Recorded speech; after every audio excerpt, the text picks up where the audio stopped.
Camera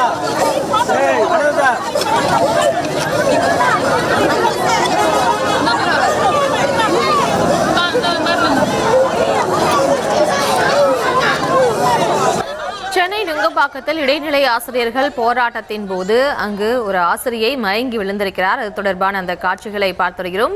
இது தொடர்பான விவரங்களோடு இணைகிறார் நமது செய்தியாளர் ராஜேஷ். ராஜேஷ் வணக்கம். தற்போது அங்கு போராட்டத்தின் போது ஒரு ஆசிரியை மயங்கி விழுந்த அந்த காட்சிகளை நம்மால் காண முடிகிறது. தற்போதைய கள சூழல் அங்கு எப்படி இருக்கு?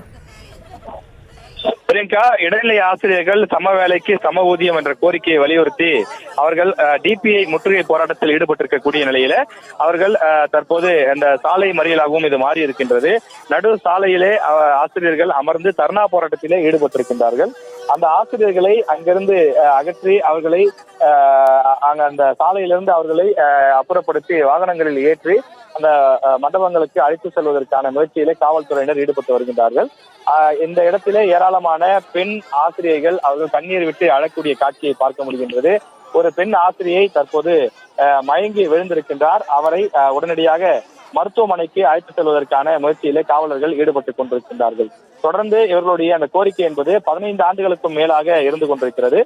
2009க்கு முன்பு பணியில் நியமனம் செய்யப்பட்டவர்களுக்கு 1 மாதிரி சம்பளமும், 2009க்கு பிறகு நியமனம் செய்யப்பட்டவர்களுக்கு அடிப்படை ஊதியம் குறைவாகவும் இருப்பதாக அவர்களது கோரிக்கை இருக்கின்றது.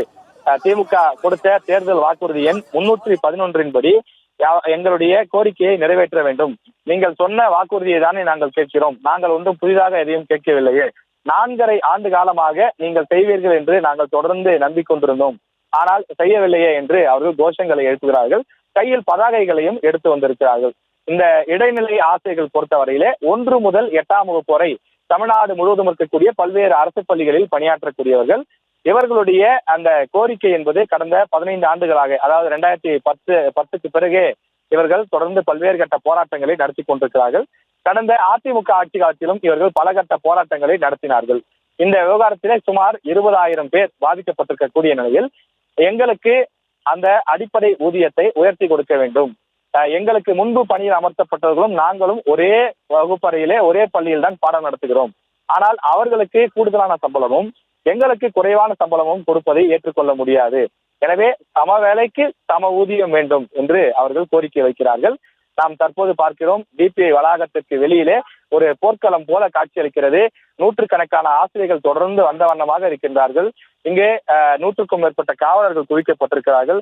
நாம் முன்பே குறிப்பிட்டது போல 20 அரசு பேருந்துகள், இது தவிர காவல்துறையுடைய பேருந்துகள் எல்லாம் கொண்டு வரப்பட்டிருக்கிறது. அந்த பேருந்துகளிலே ஏற்றி அழைத்து செல்லக்கூடிய அந்த காட்சியையும் நாம் பார்க்க முடிகின்றது.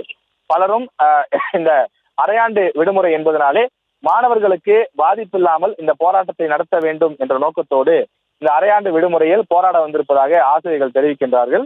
எனவே இன்றைய தினம் நடைபெறக்கூடிய இந்த போராட்டத்தில் கைது செய்யப்பட்டவர்கள் அருகில் இருக்கக்கூடிய மண்டபங்களுக்கு அழைத்து செல்லப்படுகிறார்கள். அவர்கள் தொடர்ந்து இன்று மாலை எங்களை வெளியில் விட்டால் நாங்கள் தொடர்ந்து நாளைய தினமும் இந்த போராட்டத்தை தொடருவோம் என்று ஆசிரியர்கள் தெரிவிக்கிறார்கள். அதாவது இந்த 4.5 ஆண்டு காலத்தில் இதுவரை 4-5 முறை பேச்சுவார்த்தை நடைபெற்றது. ஆனால் ஒவ்வொரு முறை பேச்சுவார்த்தை நடைபெறும் போதும் உங்களது கோரிக்கையை நிறைவேற்றிக் கொடுக்கிறோம், உங்களது கோரிக்கையை நிறைவேற்றிக் கொடுக்கிறோம் என்று சொல்கிறார்களே தவிர, ஆனால் எங்களது கோரிக்கை பரிசீலிக்கவே இல்லை. எங்களுக்கு 4-5 கோரிக்கை எல்லாம் கிடையாது, ஒரே ஒரு கோரிக்கை தான். அது இடைநிலை ஆசிரியர்களுக்கு சம வேலைக்கு சம ஊதியம் என்பதுதான் எங்களது கோரிக்கை.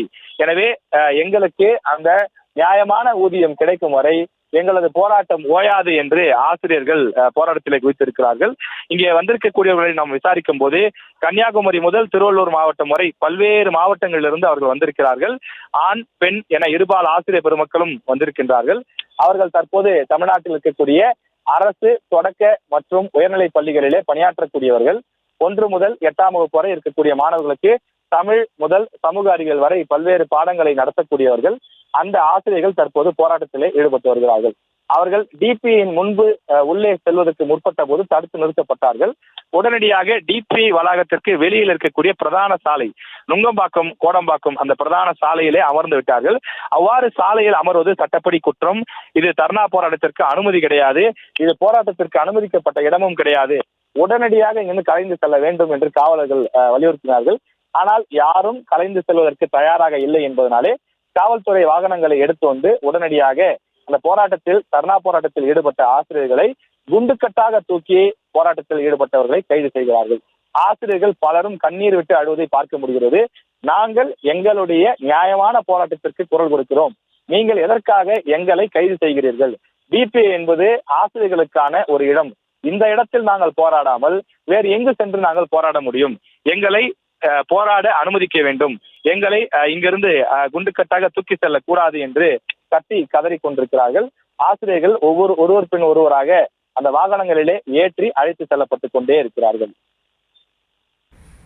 விவரங்களுக்கு நன்றி ராஜேஷ்.